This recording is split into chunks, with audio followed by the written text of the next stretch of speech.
அக்கா அப்படி இருந்தாலும் வணக்கம் அக்கா. அதனால இன்று நாள் சுகத்தோடு இருப்பது. ஆனால் இருந்தாலும் இன்று நாளையில் ராஜமணி வாத்தியாரு அவங்க வாத்தியார் மேல காசு ஒண்ணு கொடுத்துருக்காரு. வாழ்த்துருமா சேகர் வாத்தியாரு குமரவேல் வாத்தியார் அன்று எதுனா ஒரு நல்லதா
இருந்தவன் சுமந்தவன் இறந்து விட்டான். இருந்தவன் எண்ணி பார்க்க மறந்து விட்டான். மக்கள் தொகை கணக்கெடுப்பு இது வரைக்கும் உண்மையா இருக்குதாமா? ஆமா, இது வரைக்குமே மக்கள் தொகை கணக்கெடுப்பு உண்மையானது கிடையாது. ஆமா, அதனால பறந்து பறந்து பணத்தை தேடி பாவகுலத்திலே நீராடுகிறான் மனிதர். பாலா போன புண்ணியத்தை. ஆமா, புண்ணியமான இந்த பூமியில பிறந்து பணத்துக்காக ஆசைப்பட்டு என்ன பண்றாங்க? பாலாக போயிடுறான். ஆமாங்க, இல்லையா? யாராத கோவில் கிடையாது, இறங்காத குளம் கிடையாது, பாவம் எல்லாம் தீர்க்க வேண்டும் என்று சொல்லி ஒரு பெண்மணியாகப்பட்டவள் ஒரு குழந்தை எதுக்காக பெற்று வளர்க்கணும்? ஆமா, நம்ம மாண்ட பிறகு எள்ளும் தண்ணி இருப்பதற்கும் கொல்லி கூட உடைப்பதற்கும் கொல்லி வைப்பதற்கும் வளர்க்கிறாங்க. அதை விட்டுவிட்டு இடையில் ஓயாமல் தண்ணீரை அடித்து விட்டு ஒரு நாள் உசுரை மட்டும் போட்டு எங்க பறந்து விடுகிறான். முந்திய தமர்ந்து 300 நாள் சுமந்து தொந்திய வயிற்று ஒரு தாயாகப்பட்டவள் அங்கத்திலே பெற்றெடுக்கிற ஒரு குழந்தைய. ஆமா, இல்லையா? ஒழுங்கா வாழ்றது கிடையாது. அன்னையும் மனைவி அருமையான பிள்ளையும் அழகான குடும்பம். இன்பத்துல சில நாள் வாழ்றோம், துன்பத்துல சில நாள் வாழ்றோம். எதுவுமே முழுமையா நம்ம வாழ்றது கிடையாது. ஆமா, கண்ணீர் சிந்திரவே கடைசி வரை ஒரு நாள் நம்முடைய வாழ்க்கை முடிஞ்சு போயிருது. அதுக்குள்ளதான் அவனுக்கு எடுக்கலாமா, இவனுக்கு எடுக்கலாமா, அவனை கொல்லலாமா, அவன் சொத்து அவகரிக்கலாமா, அவன் பொண்டாட்டி இழக்கலாமா, இப்படி பல சூழ்ச்சிகள் இந்த பூமிக்குள்ளே பூலோகத்தில் நடக்கிறது.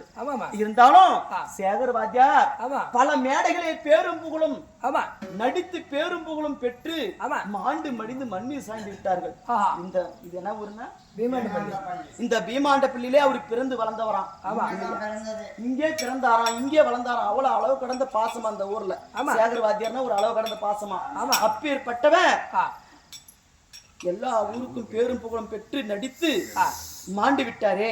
மறுபடி பிறக்க போறோமா? கிடையாது. ஒரு தரம் தான் இறப்பு, ஒரு தரம் தான் பிறப்பு. மறுபடி எங்க பிறக்குமோ யாருக்குமே தெரியாது. அதனால யாரு கொடுத்திருக்கிறாங்க? ராஜாமணி வாத்தியார் இல்லையா உங்க குரு அன்புக்கும் அறிவுக்கும் பண்புக்கும் பாசத்துக்கும் நிறைந்து என் சிசியன் மாண்டி விட்டானே. நான் செத்திருந்தால் என் சிசியன் என்னை தூக்கி போட்டிருப்பான். இன்னைக்கு என் கையால நான் தூக்கி போடுவோம் நிலைமைக்கு என்னை கொண்டு வந்து விட்டானே. அப்படி என்று துக்கத்தோடும் துயரத்தோடும் கண்ணீர் விட்டு அழுந்து 4ஆம் அடி அடைய வேண்டும். அவங்க குடும்பத்துல ஒரு குழந்தையாக பிறக்க வேண்டும். இந்த கலை தொழில் முன்னேற வேண்டும் என்று சொல்லி ஆண்டவனை வேண்டிக் கொள்வோம். அவர்களால் கொடுக்கப்பட்ட பலனாக